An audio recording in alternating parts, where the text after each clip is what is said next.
I'm a D-list actor in this town, the kind of guy whose only ambition is to coast and collect a paycheck. So you can imagine my horror when my agent told me he'd booked me a reality show, breathless with excitement that the Anna Miller would be there. "This is your chance, Noah," he said. My world collapsed. She wasn't just some A-lister. She was the ex-girlfriend I'd ghosted. "Noah, I got you a spot on a show," Rick, my agent, said. I kept my eyes glued to my phone. "Cool." Seeing my lack of enthusiasm, he added, "It's from the director of last year's hit, First Embrace. I heard Anna Miller is going to be a guest." "Who?" "Anna Miller." My head snapped up. "Nope. No way. I'm not doing it." Rick pinched the bridge of his nose. "You have to. The studio pulled a lot of strings to get you this." After a long, heavy silence, I caved. Fine. What Rick didn't know was that Anna and I had a history. Soon enough, it was time to film Love in Focus. I got my stuff together and headed to the studio. It was one of those commentary shows where 4 celebrities and 2 experts watch and discuss the love lives of 8 regular people. In the green room, everyone was making small talk. A rising starlet named Chloe bounced over to me. "No, I'm such a big fan. Can I get your autograph after the show?" she asked, a little shy. "No problem," I smiled. "Noah, you're always so kind." A familiar voice purred from behind me. I didn't need to turn around. It was Anna. I spun around, plastering on my best professional smile. "You're too generous, Ms. Miller. You're the real star here." Anna's smile widened as she leaned in close, her voice a low whisper. Still my favorite liar. Filming started, and of course they sat me right next to Anna. I subtly tried to inch away. "Am I really that repulsive to you, Noah?" Anna murmured, looking at me. Then, she turned to the director. "Hey, Mark, can I switch seats with Chloe?" The director looked confused, but agreed. Chloe happily plopped down next to me. 3, 2, 1. The host started reading the teleprompter, introducing the guests one by one. When it was my turn, I gave a friendly wave to the camera. "This week's topic is how to make a great first impression on a date," the host announced. "Noah, you seem like you'd be an expert on this." The spotlight was on me. Great. As if working with female co-stars who've all praised you wasn't enough pressure. I could feel Anna's eyes on me from across the panel. Why was this happening? I collected myself. I think it's not just about impressing a date, but about impressing anyone. The key is sincerity and enthusiasm, showing you're genuinely engaged, not just going through the motions or being disrespectful. It was a safe, polished answer. "Well said, Noah. Sincerity is crucial." The host nodded in agreement. "Anna, what are your thoughts?" "I think Noah is absolutely right," she said, without adding anything else. I had to resist the urge to roll my eyes. I put all that thought into my answer, and she just piggybacks off it. We moved on to watching the footage. The 8 contestants were meeting for the first time on a lakeside lawn, with folding chairs and small tables set up by the crew. As they arrived, the guys naturally sat with the guys and the girls with the girls. After some introductions, it was clear they were all recent or soon-to-be college grads, full of vibrant, youthful energy. They were adorable. I found myself resting my chin on my hand, completely absorbed. "You seem to really like that type, Noah. You're watching so intently." Anna's voice cut through the air. What was she doing? Her mic was live. Instantly, 6 pairs of eyes in the studio turned to me. I forced a smile. "You're reading too much into it, Anna. I'm just trying to pay close attention." My smile wasn't polite. It was a warning. The first segment of footage wrapped up. The show was aired in 2 parts each week, so we had to watch 2 segments per recording session. During the break, I went back to my dressing room and scrolled through Twitter. A message from Rick popped up. "Noah, remember to follow the other guests on Twitter." I sent back an okay emoji and started searching for their profiles. When I got to Anna's, I scrolled through her page for a moment, and then my thumb slipped. I'd blocked her. Panicked, I fumbled to unblock her, hoping she wouldn't notice. My heart was pounding. I was so flustered, I didn't even realize the subject of my panic was standing right behind me. "That's how much you hate me? You follow everyone else, but you block me?" Her warm breath tickled my ear. I jumped, nearly dropping my phone. I sighed and turned my head away. "Anna, we broke up. It's not appropriate for us to be alone in a room together." "Really?" She straightened up. "Because you seem to be enjoying it. Your ears are bright red. I whipped my head around to look in the mirror. They weren't. Oh, my mistake. The lighting in here is terrible, she said with a triumphant smirk. Played again. Damn it. After the short break, we started filming the second segment. The long hours of sitting and watching were starting to get to everyone, and the room was quiet. But several times, as I focused on the screen, I felt a burning gaze on me. I didn't have to guess who it was. I pretended not to notice and kept watching the video. In this clip, two of the more outgoing contestants were already creating sparks. It was sweet and I was hooked. The guy was cute and the girl was sunny and energetic. For some reason, it made me think of the first time I met Anna. We were both just extras in Hollywood, scrounging for $8 an hour background work. She was playing a handmaiden. I was a palace guard. It was a scorching summer afternoon. When the director finally yelled, "Cut!" everyone swarmed the catering table. By the time I got there, only one plate was left. Anna and I locked eyes, and then, in a flash, we both lunged for it. She was a split second too slow. The plate was mine. I squatted down right in front of her and lifted the cover. 3 sides and a chicken leg. Perfect. Anna just stood there, watching me with pleading eyes. She'd spent the morning rolling around in the dirt for a scene, and her face was smudged, making her look like a sad little puppy. But pity wasn't going to work on me. I savored my prize. The afternoon sun was brutal, over 100 degrees, baking the pavement. It made you dream of air conditioning. The heavy costumes were suffocating. Coincidentally, Anna and I were positioned next to each other for the next shot. After an hour of standing in the heat, I was barely holding on. Ich glänzte her. She must have been weak from skipping lunch because she was starting to sway. Seriously? She can't handle this? Just as the thought crossed my mind, she collapsed with a thud. Hey, stop faking it, I muttered. She didn't move. This was real. Finally, the director noticed something was wrong and gave us both a break. But in this business, a break means you're replaced. There are 100 other extras ready to take your spot. As I half-carried, half-dragged Anna away, I looked back with a sigh. There goes that gig. Time to find a new set. I managed to get her to a clinic. By the time we were there, she was awake but still looked pale. I left her in the waiting room while I ran around filling out forms and paying for the consultation. I came back drenched in sweat. How can someone so young be in such bad shape? I grumbled, looking at the long bill. Her lips were still white, but she argued back. I'm not in bad shape, and I'm not a kid. My name is Anna. Yeah, I know, I scoffed. Just remember to pay me back for this. Seeing that she was okay, I stood up to leave. Give me your number. For iMessage. I pulled out my phone and showed her my QR code. After she scanned it, I was about to walk away when she suddenly spoke up. Thanks, old man. That little brat. You're welcome. Consider it my good deed for the decade. And don't call me old man. Call me Noah. Without looking back, I walked out. Luckily, that little incident didn't derail my career. The next day, I was back on a different set and got assigned a new spot, which happened to be for a small speaking role as a comfort to the main character. The director just slotted me in. When the show aired, that tiny role got me noticed. I did a few promotional events with the cast, and then went right back to being an extra in Hollywood. But this time, I had some real money. I checked my bank account. A few $1,000s. I decided to rent a proper apartment. The afternoon I finished moving in, I collapsed on my bed, exhausted. In a weird way, I owed it all to Anna. On a whim, I sent her a message. But just as I did, a message from her came through first. Congrats, old man. You're famous. This kid. Thanks to you, I replied. And stop calling me old man. It's Noah. You free? I'll buy you dinner. Sure. We met at a popular spot in Studio City. I really should be thanking you, I said, smiling at her.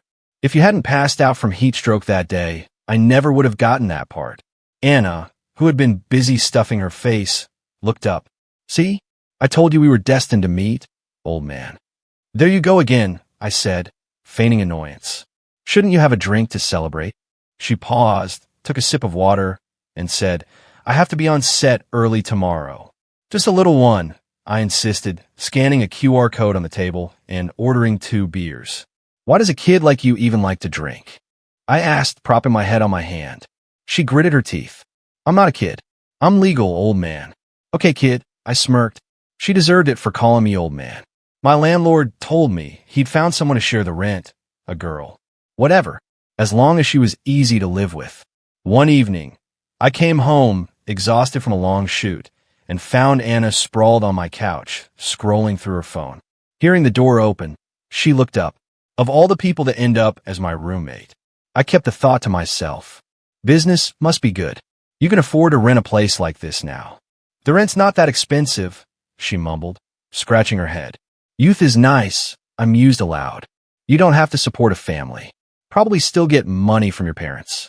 I have to send money home every month for my dad's medical bills. Why aren't you in school?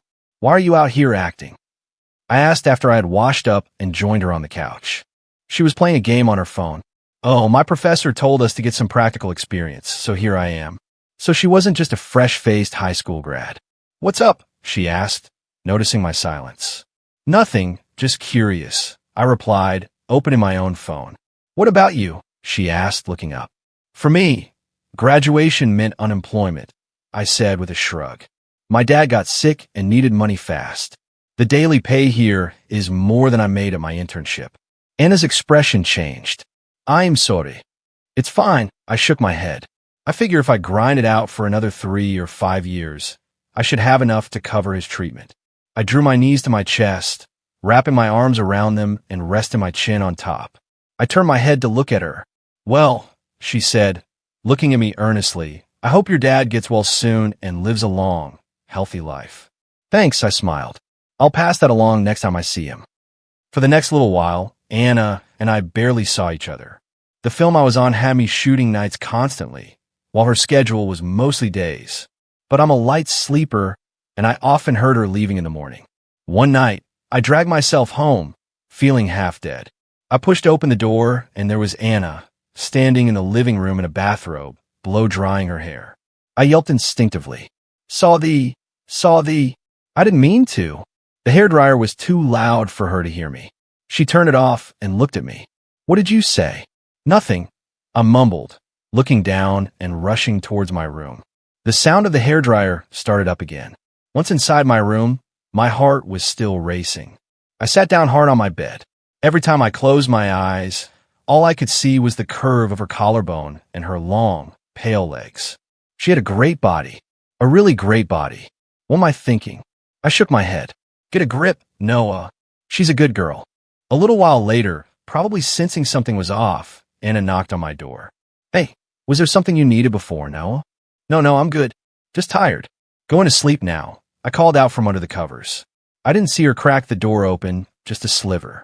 A few days later, I got a call from an unknown number. Is this Mr. Carter? Your father's medical bill for this month is overdue. Please settle it as soon as possible. Yes, of course. I'll send it right away. I opened my banking app to make the transfer, but the payment failed. A bright red message flashed on the screen. Insufficient funds. I hadn't had any work for the past few days. I stared at my phone, stunned. What was I going to do? I was short $20,000. Maybe I could take out a payday loan. The thought was desperate, and tears started to well up in my eyes. Anna must have noticed I hadn't left my room all day because she knocked on the door. Noah, are you in there? I quickly wiped my eyes and opened the door. What's up? She was shorter than me, so I had to look down slightly to see her. She studied my face for a moment before speaking. Noah, have you been crying? The tears I had just managed to suppress came flooding back. I turned away, not wanting her to see me so vulnerable. It's nothing. It's the hospital bill for my dad, isn't it? Before I could answer, she wrapped her arms around me, pulling me into a hug. It felt like I had finally found a safe harbor. I relaxed into her embrace, and the tears flowed freely. She gently patted my back, cooing like she was comforting a child. It's okay. Let all out. Anna stood on her toes, resting her chin on my shoulder. After a moment's hesitation, I hugged her back. The room was silent except for the sound of my quiet sobs. It took about 15 minutes for me to calm down. I pulled away from her. Sorry, I said, looking at the wet patch my tears had left on her shirt. It's okay, she said, glancing down. Tell me what happened. The hospital called about my dad's bill today. I don't have enough in my account. My gaze dropped to the floor. How much are you short? 20,000. Anna let out a sigh of relief. I'll cover it. My head shot up. She couldn't have much saved up either. No, I can't let you do that. I'll figure something out. You have rent to pay. If you give me the money, what will you do? Besides, it didn't seem like she was getting much work lately either. I couldn't be a burden. She just smiled. Don't worry about it. I paid my rent for the whole year in advance. Your dad's health is more important. I felt a wave of relief. Okay, but I'm writing you an IOU. I'll pay you back as soon as I have the money. Anna nodded. Deal. To save up for the treatment and pay her back, I started working relentlessly. Besides acting gigs, I picked up shifts at a nearby coffee shop. Naturally, I saw even less of Anna, but we had an unspoken agreement. Every night when I came home, the living room light was left on for me. One night, however, it wasn't. I unlocked the door as usual, but the apartment was pitch black. Anna, I called out tentatively. Was she not home or already asleep? I took a couple of steps inside when the sound of a party popper made me jump. Happy birthday, Noah. Anna flicked on the lights. I saw she was holding a small cake. My life had been so chaotic, I'd completely forgotten my own birthday. Quick, make a wish. It's almost midnight. Wishes made today are the most powerful, she said, placing the cake on the coffee table and pulling me down to sit. I clasped my hands together and closed my eyes. I wish for Dad to be healthy and recover soon. I wish to make enough money to live the life I want. When I opened my eyes, I saw Anna with her eyes closed and hands clasped, just like me. I chuckled. It's my birthday. Why are you making a wish? She opened her eyes and looked at me seriously. To borrow some of the birthday boy's good luck. You have to tell me your wish, or it won't come true. I teased. Anna tilted her head, her expression earnest. My wish is to always be with you, Noah. And just like that, Anna and I were together. Coming home at night no longer meant just an empty, lit living room. The coffee table became a surprise box. Anna would prepare a different late-night snack for me every day, usually waiting up so we could eat together. A few times I came back so late that I found her asleep on the couch. If I keep eating like this, I'm going to get fat, I declared solemnly. No director will hire me. That's okay. I'll be with you, Anna said with a mischievous grin. If they don't want you, I do. I grumbled, but picked up a lamb skewer and took a bite. It was delicious. And how are you going to do that? You're not a director, I said, playing along. In a move faster than I could track, she snatched the skewer from my hand, devoured the rest in 2 bites, and wiped her mouth. I stared at her, annoyed, about to protest, but she grabbed my hand and pulled me into her bedroom. Before I knew it, I was on her bed, completely bewildered. She hit the light switch on her way past. In the darkness, Anna's voice was a low, playful whisper. This is how. The next morning, the sun was high in the sky. That girl. She must have been planning this for a while, having everything ready. There's no way she could have pulled a box of strawberry-flavored condoms out of her nightstand on the spur of the moment like that. Youth is an amazing thing. She had incredible stamina. We barely stopped all night. You're awake. Just as I was thinking this, Anna pushed the door open. Come get breakfast. I bought your favorite, soup dumplings and soy milk. The sight of the dumplings made my eyes light up. I started eating immediately. I had just popped one in my mouth when Anna leaned in and bit off the half that was still sticking out. Is she a dog? Why is she trying to steal food from my mouth? I watched her warily, afraid of another sneak attack. She chewed thoughtfully and then declared, Dumplings taste better after you've had them, Noah. She had a look of pure satisfaction on her face. I ignored her and focused on my food. Halfway through, my phone buzzed. It was a message from the writer of a big-budget production I had recently auditioned for. Mr. Carter, congratulations, you've been cast. We start filming next month. Please be on time. I shot up from the couch, startling Anna. She looked at me like I was a crazy person. I showed her my phone. My first official role, a major supporting character. Anna stood on her toes, wrapped her arms around me from behind, and kissed my cheek. You're amazing, Noah. Filming was set to begin in a month. Anna's practical experience semester was over, and she had to go back to school to finish her final year and write her thesis. On the day she was leaving, I was about to call a cab to take her to the station, but when we stepped outside, a stretch Maybach was already parked at the curb. A man in a suit got out and addressed her respectfully. Mississippi. Miss, I'm not a girl. Obviously, he was talking to Anna. I turned to her, stunned. I couldn't believe she had kept this from me for so long. She looked at me, embarrassed.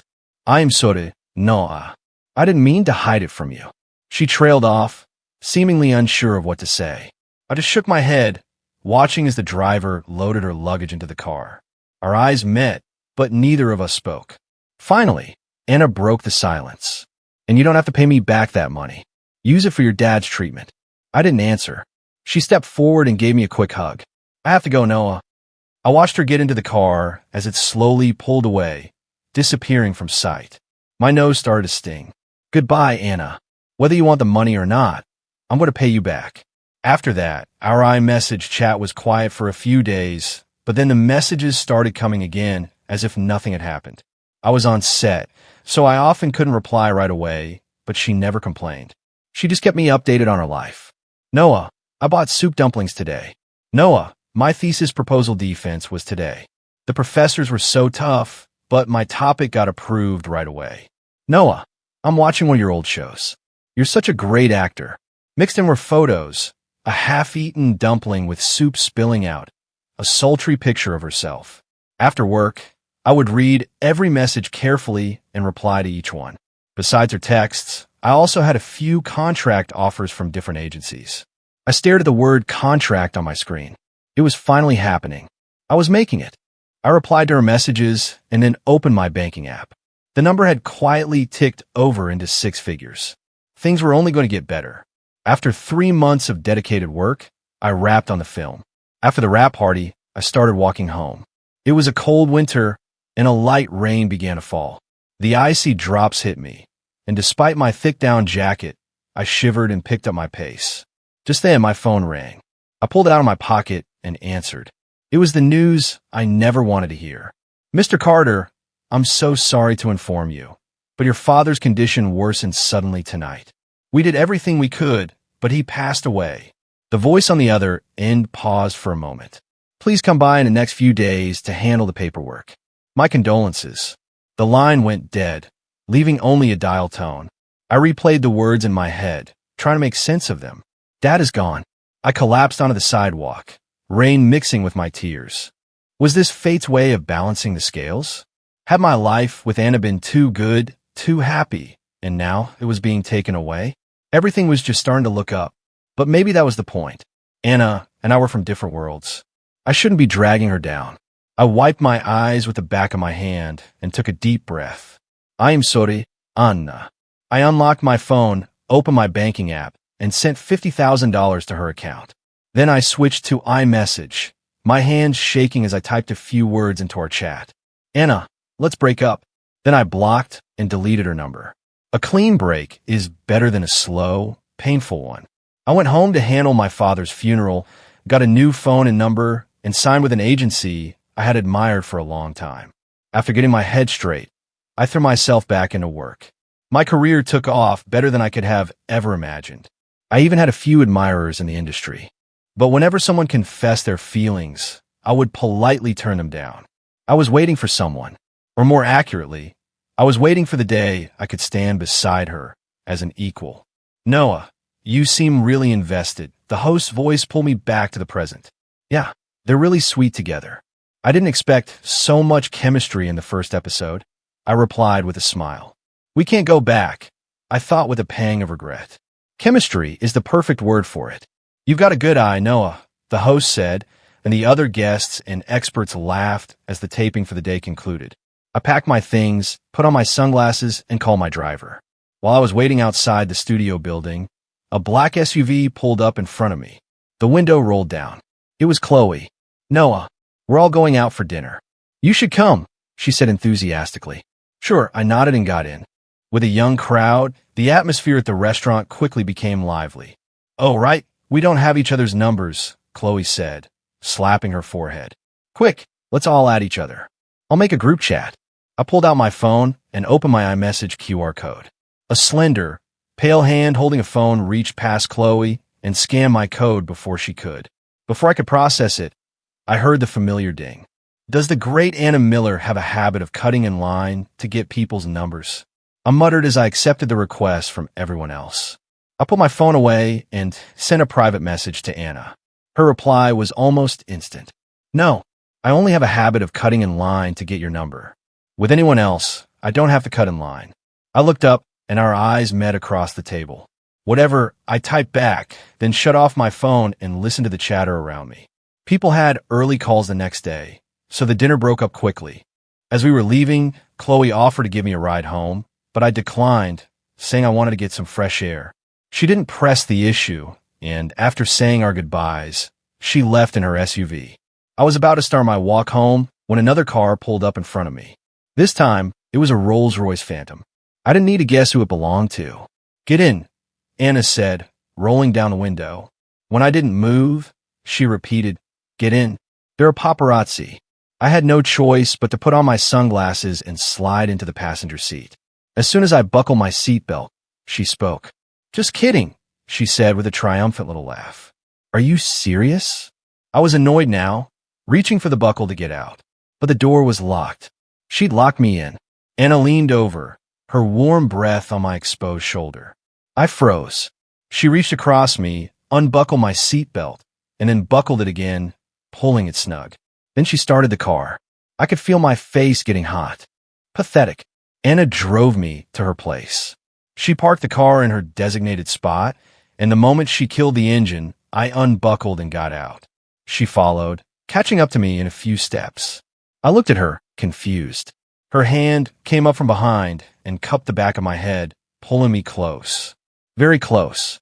My body tensed. "Paparazzi," she whispered. I wasn't falling for that again. I opened my mouth to say so, but she stood on her toes and kissed me. It wasn't a light, fleeting touch. This kiss was deep and long.